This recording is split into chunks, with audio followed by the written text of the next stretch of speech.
maybe that will be the ethics joke.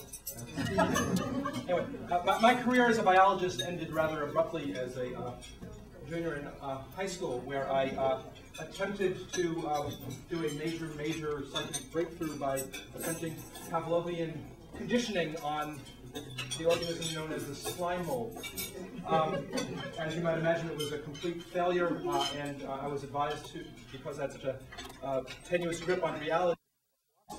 So that's what I'm doing now. One is supposed to start these kinds of talks by kind of ponderously talking about all the hard moral questions involved in stem cells, and I do think that there are hard moral questions, but it's going to be easy to list the hard moral questions. What's hard is to come up with the hard answers, and what I'm going to do in part tonight is talk a little bit about answers. But not simply answers about the rights and wrongs of research on embryos, but I'm going to talk about the how to proceed, how morally to proceed in the face of moral disagreement about what the rights and wrongs are about embryos. And there are a number of different possibilities. And one is that, well, I think I'm right, you think you're right, we just slug it out. We slug it out politically, and if I have more votes and you have more votes, then that's how it cuts. That's one way. Another way is that we compromise in some fashion. Another way is that we try to find a principled way of deciding what to do in the face of our disagreement. And it's very generally put. It's this last way that I'm going to try to advocate for tonight. And I'll begin by showing you how the recent, the two Clinton era and the one Bush administration councils or boards that dealt with this struggled to come up with this, what I'm going to call the second order problem, how to agree to disagree, and the ways that they have handled it, and which I think actually are not the right ways. I'm doing this not because this is going to be a talk about ethics, presidential ethics councils, but you can think of it this way. If there's ever going to be a successful, sophisticated political conversation about something like stem cell research and experimentation in embryos, it would happen in a panel of people who are selected for their ability to do this. And even though these panels, by and large, don't have a huge amount of political power, and nor am I particularly advocating that the way we should decide national policy is to hand this question over to such panels, and then the government should do whatever the panels decide. We can see the work of these panels as something of a kind of best case scenario of what a political discussion might be like in a legislature, let's say, or in the West Wing of the White House, right? You would imagine, so if they can't quite get it right, then there isn't very much hope for getting it right at all. And by right, I mean not getting the right answer, but getting the right answer in the face of this disagreement about what the right answer is. So I'm going to begin by going over a little bit what the recent boards did, and to some degree, and then I'll offer my proposal. Can everyone see? I promise myself every time before I make a presentation, this is the week I'm going to learn PowerPoint. And of course, the worst time to learn PowerPoint is the day before you're doing the presentation. But next time, I will. If you go work in Ann's lab, you have to learn PowerPoint. That's a good reason to go. So go work in her lab. It's very funky. Okay. So. And what I'm going to talk about primarily is not the actual, and something that's much more interesting, substantive content about what these panels recommended, but their self-understanding about how to go about thinking about these problems. I caution that their self-understanding actually doesn't particularly match very well what they've actually done. But since I'm interested in their account of themselves, that's what I'm going to focus on primarily. And the first set of quotes are from the 1994 panel, the NIH Human Embryo Research panel, which was chaired by the former president of Johns Hopkins, Muller. And so this is what they say. The panel began from the position that it was not called upon to decide which among the wide range of views held by American citizens on the moral status of pre-implantation embryos is correct, but rather that its task was to make recommendations that took full account of generally held public views regarding the beginning and development of human life. So full account of generally held public views. Seems kind of reasonable, right? And then elsewhere in the report they say this. Notice how it's actually a different understanding of what to do. It is not the role of those who help form public policy to decide which of these views is correct. Instead, public policy represents an effort to arrive at a reasonable accommodation to diverse interests. And notice there's a difference between coming with a full account of generally held public views, which operates over views. You take account of the views that people have, and somehow you take full account of them. Unclear how you take full account of conflicting views, but by taking full account of conflicting views, somehow you get an answer. The second quote actually says, well, you actually accommodate interests. You ask what people's stakes are. So what you're operating over are the interests of the people, not the views that the people are putting forward. Notice there's a very, very different idea of how to proceed. They can't so easily be reconciled, and I'm also going to suggest that neither of them is actually the right way that we should be going about this. The second Clinton-era panel was the Harold Shapiro of Princeton University was the chair, but the National Bioethics Advisory Commission issued a report, Ethical Issues in Human Stem Cell Research. This is a quote from an article that is quoted in the report. It's an article by Alta Charo, who is a member of both the previous NIH panel and a member of this commission. To be clear and fair, the Shapiro Commission did not actually rejected this as a proposal, but they quote it, and they quote it with some respect, and it is a view that's out there. And so I'll spend a moment on what Charo's claim is. So the political analysis entails a change in focus away from the embryo and the research and toward an ethical balance between the interests of those who oppose destroying embryos in research and those who stand to benefit from the research findings. Thus, the deeper the degree of offense to opponents and the weaker the opportunity for resorting to the political system to impose their vision, the more compelling the benefits must be to justify the funding. Notice how this is even yet another step away from actually figuring out what the right answer is, or figuring out how to reconcile or reach a principled compromise between the different moral views. If you take this literally and to some extent uncharitably, I actually don't know Professor Charo, but this is all I know about her, and this doesn't speak well, but I'm sure she's a wonderful ethicist. Otherwise, the emphasis I have added. So the operation here is over interests, and on the one hand, you have people who presumably oppose stem cell research, destroying embryos, and they're offended, right? The degree of offense. So let's see how we do this. We count up the number of people who are offended, and you multiply it by the degree of their offense, and that gives you kind of a number of offensos, let's say, and you count up the number of offensos that you have on this side. Remember, we're not even talking about utility, right? Utility is actually related to one's welfare. This is a kind of an attitude-based. It's how offended you are. She's not claiming that these people are harmed, that they're wronged. It's that they're offended. So you count up the offendos on the one side, and on the other side, you count up, lives saved. You count up the genuine interest of the patients who might actually be helped by stem cell research, by research on embryos, and somehow you come up with some kind of consequentialist balancing. And you might call this a kind of it's unclear whether this is supposed to be done in a majoritarian way, in which case you kind of take a vote and you have people's offense on one side and interest on the other, or more likely it's kind of a maximization of preferences or offenses or things like that. That's one way of doing it, right? Again, it's a way of stepping back from actually dealing with the rights and wrongs of the moral arguments and deciding on some other kinds of grounds. Notice that all the strategies that we're going to deal with tonight are going to have to step back from the rights and wrongs because people aren't agreeing. The question is, what's the right way to step back from the underlying disagreement? I submit that this is not the right way to step back from the underlying disagreement. This is closer to the view that is actually endorsed by the National Bioethics Advisory Commission. First, and again, they're not the same. The first one, this approach, balancing or weighing difficult issues, often is used in public policy discussions and has much to recommend it, particularly when such balancing involves a serious consideration of different moral points of view. It's not entirely clear what's being balanced here. Balancing different points of view, difficult issues.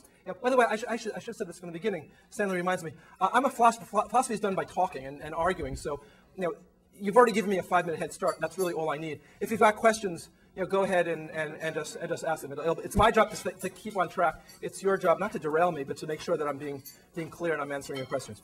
Okay, so that's the first quote. The second quote: we do not presume to be in a position to settle this debate.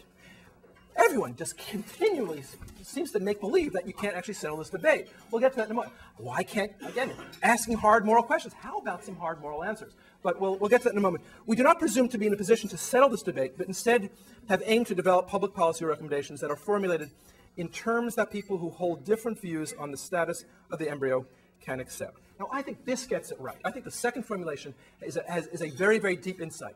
Notice that it's not, we take a look at all the views and somehow balance them, apply some kind of function to them that somehow takes a little bit here, a little bit there. It's not something that ignores them as moral views and just takes seriously the preferences of the people who hold the views. What the second quote is saying is that the second order project for us is to come up with reasons that despite one's underlying disagreements in the first order moral disagreement, despite that people can, as a moral matter, full-heartedly endorse. And the question is, are there such grounds under which you can find such kind of agreement? And I actually think that there are. This particular report did not actually proceed in that kind of way. Well, the way this particular report proceeded is very, very interestingly, there was a whole volume that was an appendix that involved religious views, which is very, very, very instructive reading. I learned a lot from it. It turns out you wouldn't know this from reading some of the more conservative accounts that two major religions actually don't think that there's anything remotely wrong with destroying embryos before the 40th day. Both Judaism and Islam just consider the embryo to be mere water up to the 40th day, and both of them actually think that there's a positive moral obligation to experiment on embryos because it could save lives. Right? So at least some major religious traditions not only have no problem with this, but actually would command us to proceed. But it's very interesting that they include all these religious reports as if somehow they are supposed to factor into, now going back to the first account, somehow this balancing is supposed to take into account the couple of dozen of religious reports that appear in one volume. It's not unclear. How are you supposed to exactly reconcile the balance, the theological views stated by a Roman Catholic priest and the theological views stated by a Reformed rabbi? How exactly is this supposed to be balanced? Again, quite unclear. Yes?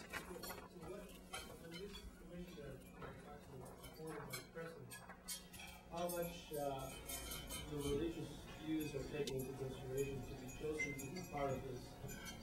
Supposedly you have to have the best ethicists and the best and best scientists. Yes. Regardless of their background, religious background. Is that truly the case?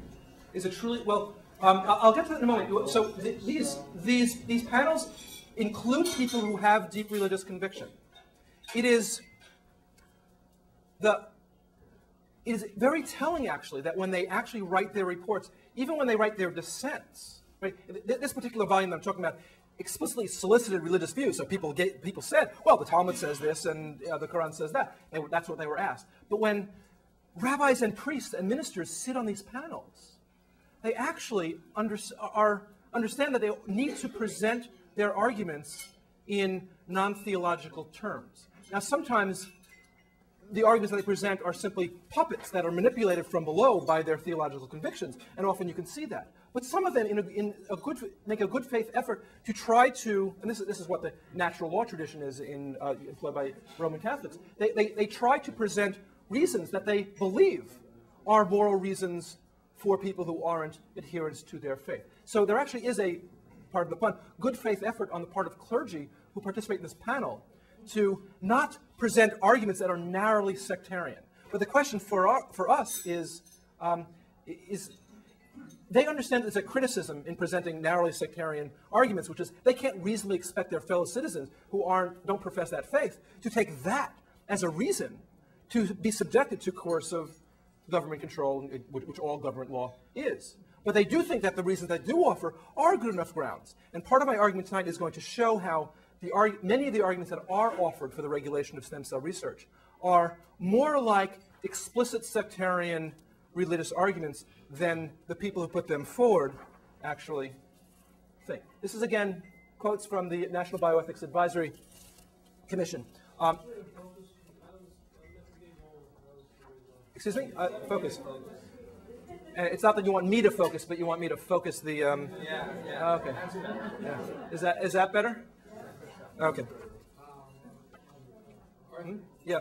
Could you clarify yes. whether this board still continues to sit, No, whether it continues to debate This is the second of two Clinton-era panels, and it expired with the Clinton administration. There is now a new council, which I'll talk about in just a moment, that George Bush put together, headed by Leon Cass, and they take a very different approach towards what this is. But does the Cass Commission continue to sit Yes. and continue to debate? The Cass Commission has a wider mandate than just stem cells. They've issued 2 reports related to stem cells. Now they're on to other things, but no doubt they're going to return to it. Okay, so now we're still back in Clinton. This is the second of the Clinton panels. Our aim throughout these deliberations has been to formulate a set of recommendations that fully reflects widely shared views. Now, this is a report that has this 3rd volume, right? That religious perspectives. Is that what they mean? Do they mean that fully reflects widely shared views? Well, no. The imam who wrote his article isn't a widely shared view. So maybe they're aiming for something else. They're aiming for not just all views, but full reflection of widely shared views. So a bit of a puzzle what this might mean. Okay, next quote. And this one you might think is completely, gets it right. We'll see. We believe that most Americans agree that human embryos should be respected as a form of human life, but that disagreement exists both about the form that such respect should take and about what level of protection is owed at different stages of embryonic development. So the claim is that most of us agree that there should be some kind of respect, and there's disagreement about the kind of respect to be offered, suggesting that actually we have more common ground than you might think. Although this is a controversial area, we should not lose sight of a broad area of consensus on which public policy could in part be constructed. So, and this is the hopeful statement that also tells us what they're aiming to do. They're aiming to find, so instead of counting up offenses on one side and interests on the other, they're looking for broad consensus, find what the views that most people share, and see if we put together recommendations based on what most people share. Does this sound like a plausible strategy for a democracy? So, not a bad one. Now, read over that paragraph one more time, okay? Because I'm about to show you what the implication of this paragraph is, okay? Suppose we use that formulation for a slightly different issue. We believe that most Americans agree that homosexuality need not be respected as a way of life. This, of course, is true about what most people believe, but that disagreement exists both about the form that such withholding of respect may take and about what level of suppression is permitted in different domains of homosexual activity. Although this is a controversial area, we should not lose sight of a broad area of consensus on which public policy could in part be constructed. Right? There are lots of other things at which there's broad consensus about, and if you apply this commission's formula to other areas, you get different results. Here's another one. We believe that most Americans agree that there is an all-knowing, all-powerful, and just God active in the affairs of humankind who answers our prayers. This, in fact, is true about what Americans believe, and may very well be true about what most people in this room believe, but that disagreement exists both about the form that the worship of God should take and about what level of official support is owed to religious institutions. Right? So what we have in common is that almost all of us believe in God. This is true about America, and our disagreements are over how to believe in God. So we can bank the fact that we can put belief in God as a basis of public policy, and then we can reach some kind of compromise over what the favored form of research should be like. Now, clearly this is not an implication that this panel wanted from its statement, but I do think that it follows from what they said. The mistake that the Shapiro Commission is making is that they're putting no bounds or filter on the kinds of reasons or considerations or arguments that people are bringing to the table before they try to reach some kind of consensus. Okay. Now we get to the current administration and what's known as the Cass Commission, the President's Council on Bioethics, and they take a very different tack, but both in what they take to be the scope and also in the methods of reaching agreement of the scope. So what their statement about method is, we have eschewed a thin utilitarian calculus of costs and benefits. So forget about Sharo. We're not going to count up the offendos on one side and the benefits on the other, right? Or a narrow analysis based on individual rights in scare quotes. Putting rights in scare quotes, I find kind of scary myself. I'm not quite sure what that's about, because some members of the panel actually do believe that it's the embryo who has rights. But they're pinning down a political position here, which is that they want moral deliberation in public moral deliberation to be thick rather than thin, to not simply involve the rights, the claims of rights that we have, that individuals have, but rather involve the full panoply of evaluative considerations that morality writ large actually concerns itself with. Rather, and they say this in the next sentence, rather we have tried to ground our reflections on the broader plane of human procreation and human healing with their deeper meanings. So what he's charging the President's Commission with is to look for the deeper meanings of what happens when we interfere with procreation, what happens when people start to have more control over procreation, a very, very broad canvas rather than just asking about the particular moral status of the embryo. Right? So all values are on the table according to the Cass Commission. There's no preclusion of values. Now, having said that, of course, no one on the Cass Commission, even the people who, not in the body of the text, nor in the individual reports, and almost all of the 17 members issued individual reports, not one of them invoked something like, well, the embryo is created in God's image, and therefore it's has full moral rights. Or not a single one said, well, the Pope has issued this encyclical saying that even a one-cell embryo is a full-fledged moral person, and therefore, by authority of the Catholic Church, it has moral protection. Not a single one, even members who actually do believe that when they think religiously, offered that as a reason. So despite the claim that they're going to do things broadly, there is at least on the Cass Commission, a filter on explicit theological argumentation, right? And this is Cass's proposed way of proceeding. I must say that of the reports that I read, the one that is by far the most interesting read is Cass's report. It's got real argument in it. It's not kind of this namby-pamby, let's find least common denominator and talk in platitudes so that we can cover up the moral disagreements. What happens in the Cass Commission is people really, really do argue. Now, it must be said that the composition of the panel is such that he's got much more articulate, forceful, better writers on the regulate side, and it turns out that the people he chose for the non-regulate side tend not to have been the best people to have chosen for this task. Right? There's a kind of structural weakness built into the commission. But nonetheless, the form of it is, let's let each side give its best argument. We believe, therefore, that we can make our best contribution to a truthful and appropriate moral understanding of the issue by developing, in a single document, the moral cases both for and against proceeding with cloning for biomedical research. And by proceeding this way, we hope to make clear to the President and the nation exactly what is morally and humanly at stake in the controversy and what may be gained and lost in whatever choice is finally made. Okay, and each side issued an opinion, and so there's no trimming and no compromising in the views offered.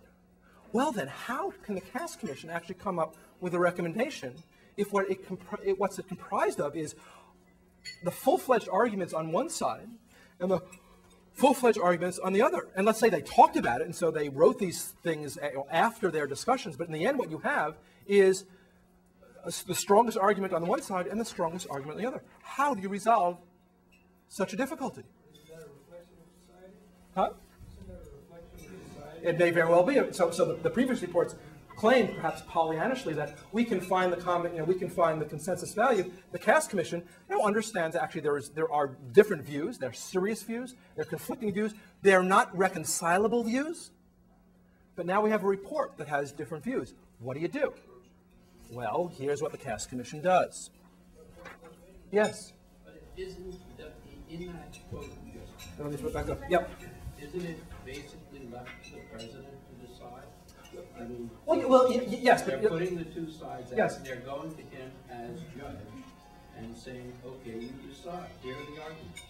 Yes, but recall what I said at the beginning. I'm going through these panels, and they're only because here's the paper record, and these are the people who have been most thoughtful about it. I'm using this as a model for how the real decision-making ought to be made. So it doesn't solve any problem to kick this upstairs to the president. How's the president supposed to decide?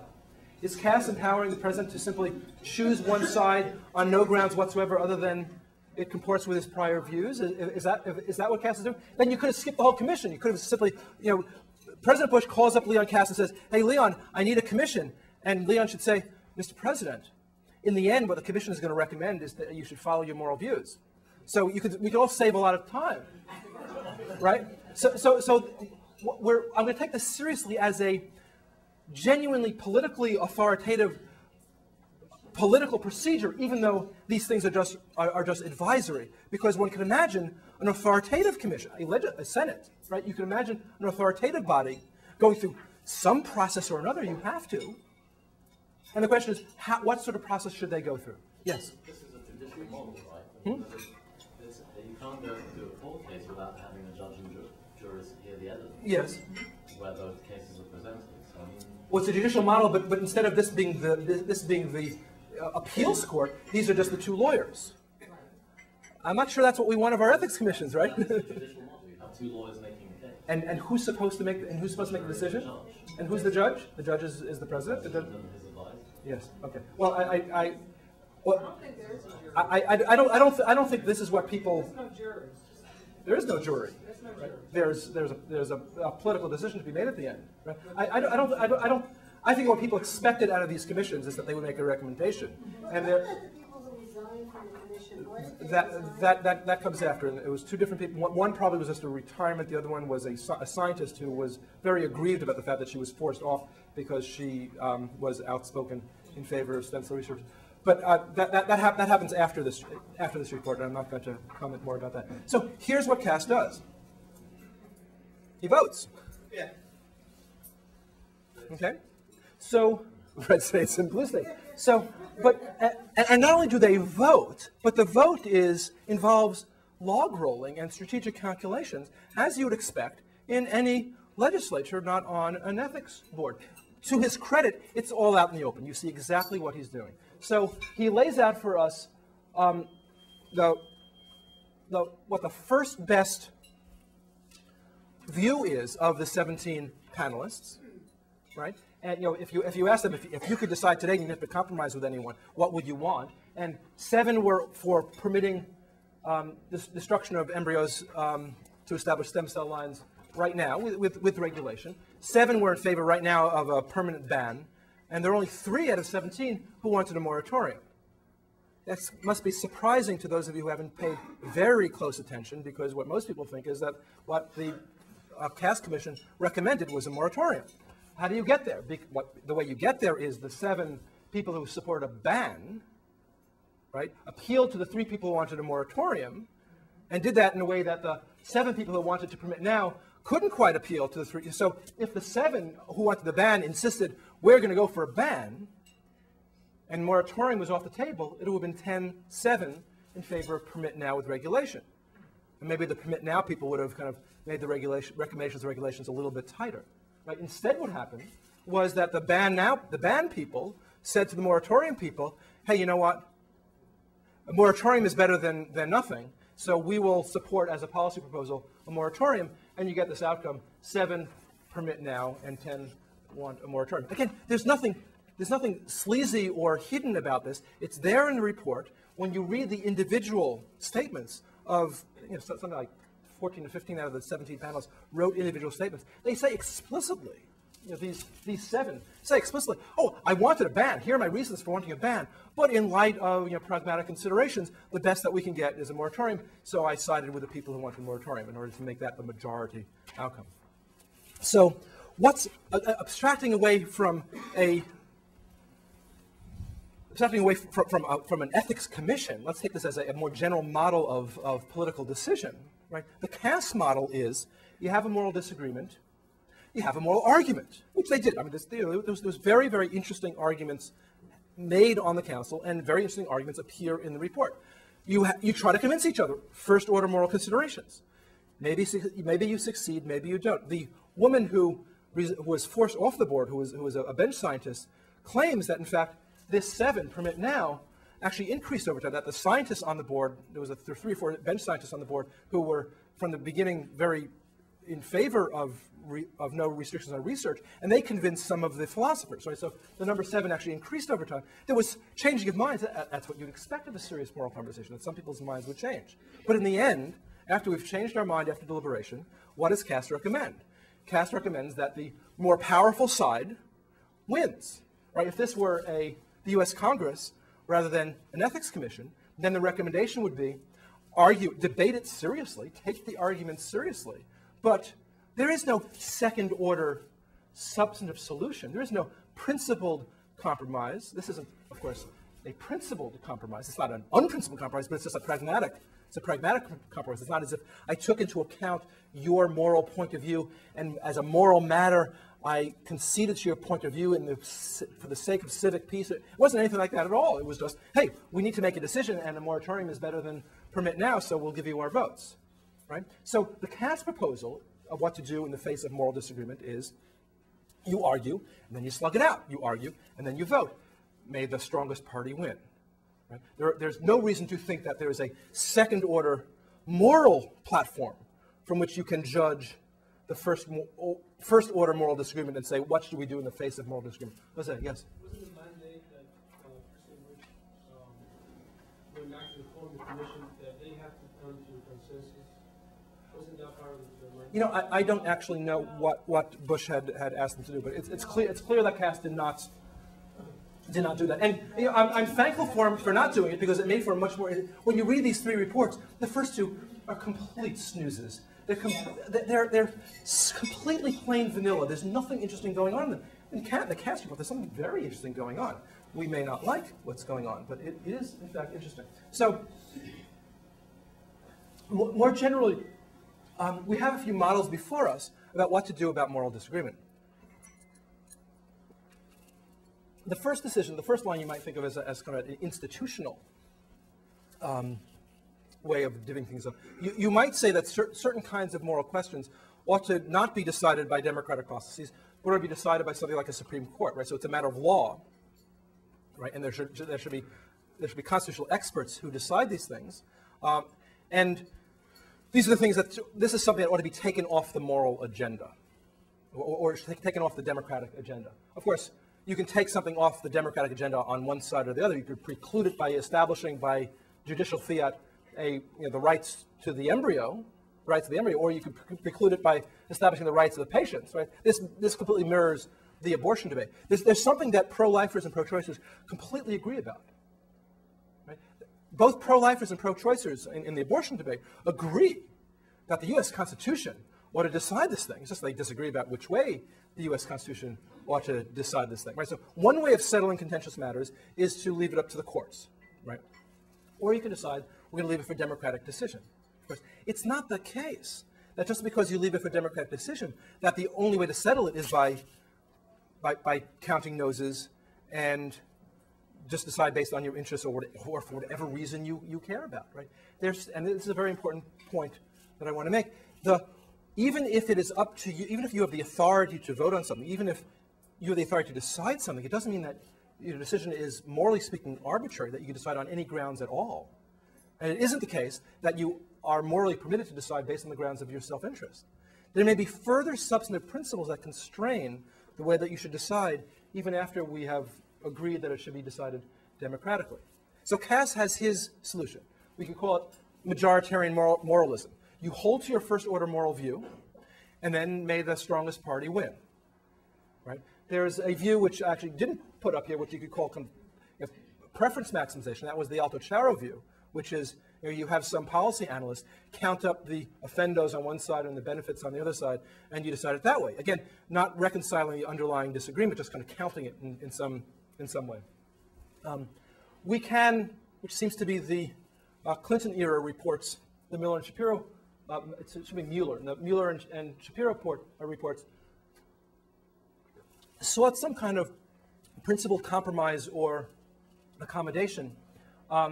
Again, in a unclear exactly what the proposal was, whether what accommodation required is that, out of respect for you, even though I believe that you're mistaken, I somehow concede something to you. It's unclear if that's what was asked for. There's some suggestion that that's what the method is, or the other suggestion is that somehow we find what we actually share, and we just kind of decide on what we actually share. That could be the proposal.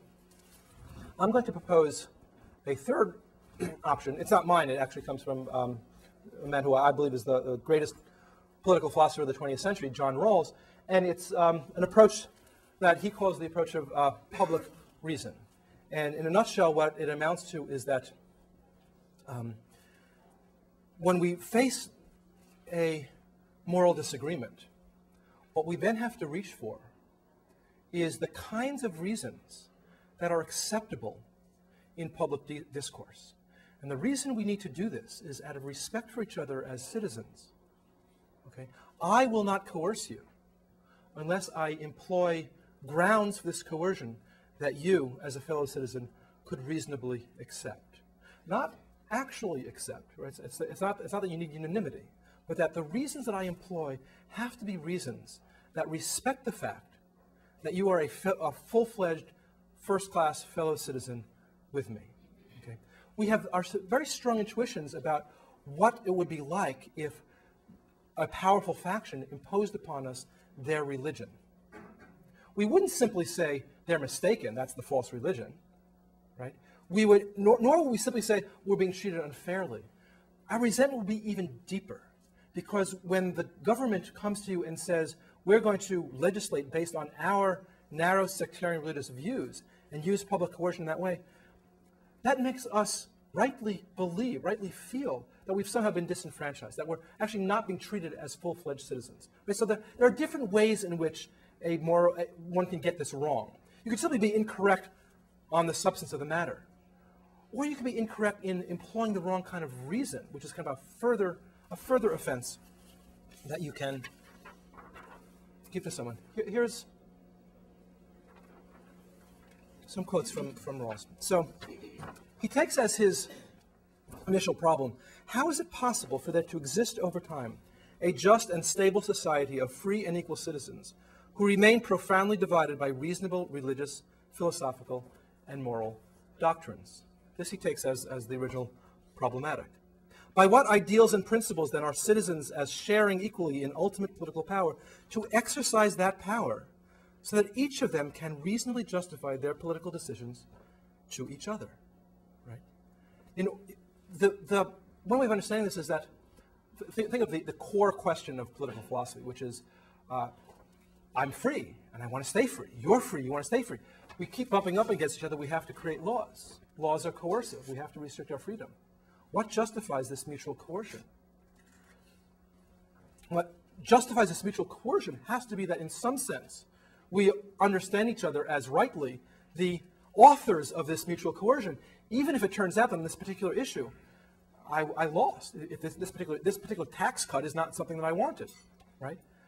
How can we treat each other in such a way that even though some of us are going to be winners and some of us are going to be losers, nonetheless there's sufficient respect and reciprocity, right? That we still feel as if we're doing it together rather than someone else is doing it to me. Here's his answer. The answer is given by the criterion of reciprocity. Our exercise of political power is proper only when we sincerely believe that the reasons we offer for our political action may reasonably be accepted by other citizens as justifications of those actions. Okay. So, excuse me? Yeah? Question, or you just want to read it again? No, I'll leave it up. How's that? So what does Yes. that really mean? I mean, Good question. what would be a practical example? I mean, I can see if we take, for example, the civil rights movement, and we Yep. say, okay, exercising the political power to say that, we've decided each citizen should have the right to go to a school, even if that school was originally all white. And then you say, and then we say, okay, that political power is proper when we sincerely believe that the reasons we offer for our political action may be accepted by other citizens as a justification of those actions. So then we have to say that the justification for those actions would be accepted, like that. Not would actually be accepted, but that it would be unreasonable for someone not to accept it. Right? So when you put forward a claim for government intervention in ending discrimination, you appeal to a conception of citizens as free and equal. Someone who rejects that conception, someone in fact might, segregationists did, right, can't claim that they're having a strange sectarian view being imposed upon them. No, what's being imposed upon them is a view of freedom and equality that is widely accessible to us without appeal to any kind of special esoteric or metaphysical moral doctrine. And what I'm going to actually, I keep arguing that we should actually have real arguments, so I'm actually going to run through how this might go over stem cells. But before I do, I want to just point out the different standpoints or perspectives that one needs to imaginatively occupy as you go through this. So the first perspective to imaginatively occupy is, I am a adherent of either a religious view or a philosophical doctrine that is all-encompassing, right? I could be a Catholic, I could be a Kantian, right? I've got a philosophical view that covers my entire life, that gives me answers to a wide range of questions, and it's my view of the good, it's my view of how to live my life. I have this standpoint, and this is where I start from. Okay. I have to ask myself the following question. Under what circumstances is this view a morally appropriate basis for exercising political power over others? When may I legislate on the basis of this view alone and force other people to adopt this view? That's one standpoint, the standpoint of a person who has a set of moral beliefs and has the opportunity and the power to impose them on others. Here's another standpoint. I'm a person who has these we'll call them comprehensive moral doctrines, or comprehensive moral views, that's what Rawls calls them. And I face the power of the state by the majority, I'm in the minority, who are bearing hard on my philosophy. It's actually hard for me to advance my way of life because the majority's laws are interfering with me. When should I kind of graciously reconcile myself and accept that as simply what losers in a democracy sometimes have to put up with? And when should I deeply resent it? When should I feel that I'm actually not being treated reciprocally? And it's not simply that I lost. It's not simply that the majority is mistaken on my view, but that somehow they're acting illegitimately and I'm being mistreated, and that's an abuse of power. When should I think that? And the third standpoint, which is it's just the mirror image of the other ones. So when I'm in power and I'm contemplating imposing a political conception, a political view. I've got political reasons. They don't appeal to any esoteric philosophical doctrine. I'm trying to maximize utility. I'm trying to establish justice. I'm trying to keep the order. When should the fact that my proposal for public law and therefore coercion interferes with the more sectarian lives of people who hold more particular philosophies, when should that give me pause, and when should that tell me, you know what, Arthur, you thought that in the first draft of this proposal was a good one, but now when you see how it bears heavily on people's particular moral views, you ought to go back and re-edit what you're proposing. So these are the various standpoints that we need to occupy. Okay. Stem cells. One very nice thing about the Cass Commission's report is they got arguments, and so I'd like to go through briefly some of the arguments, take the arguments seriously at the first level, and then take these arguments seriously at this second level of public reason to see whether these arguments meet or don't meet the test of public reason. So the strongest, and a lot of this is going to be familiar to you, but I hope I'm going to do it in a way that is a little unfamiliar. So the strongest argument to regulate stem cells roughly goes like this. So the first claim is that unambiguous persons, we are all unambiguous persons, children beyond infancy are unambiguous persons. Persons have the highest moral status there can be, and they have rights, and these rights are to be protected, right? They have full-fledged moral worth. That's step number one. Step number two is that there is a metaphysical identity between the people that we are now and the embryo that we once was. It is the same entity, the same being. Okay, and it's probably the only thing I think I disagree with George about. Well, this business about, well, twinning happens before the 14th day, so there really isn't the identity of the early embryo is unclear. So at least we get 14 days out of. I actually don't think that works, and to see why that doesn't why that doesn't save the day for stem cell research, you can imagine the following mind experiment. Suppose that twinning didn't simply happen up to day 14, but twinning happened up to year 14. And it just could turn out that your child, up until the age of 14, might wake up one morning and be twins. Right? Now, I mean, this causes a deep puzzle for you and for your twin. I'm not denying that. I mean, there are interesting questions of identity, but here's what it doesn't do. The mere fact that every so often, strangely enough, 14-year-olds wake up as twins, the mere fact that that sometimes happens doesn't at all call into question the unified identity of children, just because they might one day end up as twins. Another example, which didn't even occur to me that I needed to have this example until I heard George Cook this morning. Suppose it went the other way.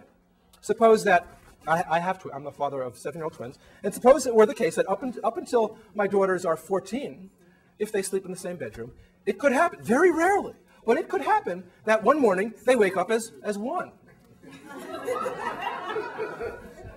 Now, I mean, again, not to say that there isn't a very deep puzzle. I mean, you have to say more. Did they wake up as one with the experiences and memories of both? You know, it's really unclear exactly how this argument is supposed to, you know, what it's like to have the day before been a twin and now to be one. Though those of you who have experience with twins, it's actually a lot closer to it already than you might think. But again, the fact that my twins might, before the age of 14, become one doesn't call into question the identity of all twins for all time who happen to be under the age of 14. Right? So the fact that it could be the case that this embryo might twin doesn't call into question the continuous identity of the embryo that doesn't turn into a twin. Yes? There's more to the 14 days than just twins. Primitive streak? Yeah, the original principle does nothing for me. Sorry. Yeah, Go ahead. That's the neural tube, you know, but that's what the principle report said Yeah. before. So that day 14, it wasn't just twins. There was a biological reason for that 14 days. Yeah, again, I do it for you because you're not familiar with the developmental biology. It doesn't do it for me because morphology itself isn't going to do the. So okay, so let me get back on track, and I'll come. I'll actually come back. I'll come back to the primitive streak because it actually is important. So now I'm back trying to recreate the most protective anti-embryo experimentation argument. And where I was when I got off on twins was that, so we're all full-fledged moral persons deserving of the highest degree of respect, and we have a metaphysical identity right down to the first cell, right? So we're the same thing, okay? Here's the important part of the argument. We have this status not by virtue of any attribute or property that we have. We have this status simply by virtue of being human beings.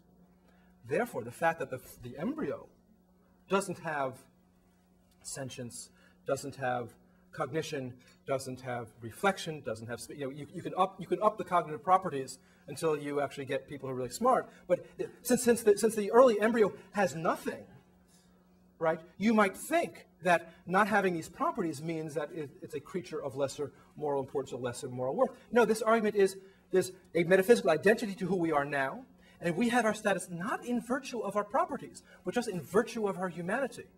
And what the one stage, what the one cell embryo has is that same humanity. Therefore, the one stage, one cell embryo has all of those features. If you want to argue primitive streak, it can't simply be that morphology has changed. See, I'm going to cut you a lot more slack than 14 days, because the primitive streak shows the beginning of the neural tube, but it's still, the neural tube isn't doing anything. It's not as if the embryo that has a primitive streak actually is capable of feeling anything or thinking anything. So if the neural tube is important because of what is eventually going to become of a nervous system, then, and that's the discriminator that matters, well, then you've got a lot more time to play with, because that incipient nervous system isn't going to actually do any work for many, many, many weeks, right? So I've just bought you much more time than 14 days. If you let me put it this way, if you think the primitive streak is important on that same argument, you got much more than 14 days. But in any case, I'm trying to build up the other side of the argument, who claims that this doesn't matter at all because it's not in virtue of the properties that a full-fledged person has, but in virtue of its metaphysical. But the embryo has a metaphysical identity with us, and we have our status simply by being human beings. Now, here's why this is a bad argument. Yes? Could you make a sort of absurd extension of that argument to say that the embryo in the petri dish requires manipulation for it to realize whatever potential it might have? Yes. And therefore, is it any different in any way, morally, as a single cell from any other single cell, which through experimental manipulation also has human potential? Every genome embodied in a cell has incipient human potential. Every human cell. Every human cell. You know what? If you believe this argument, you have to take it where it goes. It may very well, you know, what these people often say in response to some of our intuitions is say, well, you know what? The science, you know, now that I understand the science better, I'm going to change my moral judgments. It used to be that we never mourn miscarriages because we didn't really understand. Now that we understand, we do mourn miscarriages, right? So there is a risk. I agree with you that it is absurd, right? But I want to point out some of the sources of the absurdity. Now, what I think is a more telling argument. Yes, Alan. Wouldn't under that argument we not only have it be morally wrong for us to destroy an embryo, but wouldn't we have a moral obligation, therefore, to make sure that every single cell embryo that is currently in any freezer, that it's our obligation to protect it and therefore to bring it to full fruition? We should have 300,000 women, probably out of red states, who are prepared. Red states, blue states, who are prepared to be the host. Okay, but back to the line. So here is why this is really insufficient. It's insufficient because this argument doesn't provide any rationale for why it is that we, clearly full-fledged persons deserving moral rights, deserve those moral rights. It's because of our humanity. This is quite unmotivated and arbitrary. By parity of reasoning, I can offer the same argument, right, for the full-fledged moral status of grasshoppers. Right? I could just claim grasshoppers, in virtue of their grasshopperness, if it's not because of any property that we have, then it wouldn't be in virtue of any property that grasshoppers have. Right? And grasshoppers are full-fledged moral persons deserving protection, and also, of course, grasshopper embryos. More insidiously, instead of expanding the scope, we can narrow the scope. In virtue of the fact that I'm a white Aryan, I'm white, I'm not an Aryan. In virtue of the fact that I'm an Aryan, right, I have all these moral properties, and of course, because I have them, they extend right down through this metaphysical identity to all Aryan embryos. But Jews, no, Jews don't have that status, right? So, I mean, unless you give me a non-arbitrary reason why human beings are special, then it's just speciesism, right? Then we're just picking at our species, rah, go humans, and we haven't given any reasons why humans in particular. Once you give reasons for why humans in particular, right, then that puts some pressure on this view. Their worry, of course, and it's a reasonable worry, is that once you pick out certain attributes that full-fledged human beings have, in virtue of which they have rights that are to be protected, then what are we going to do about the infants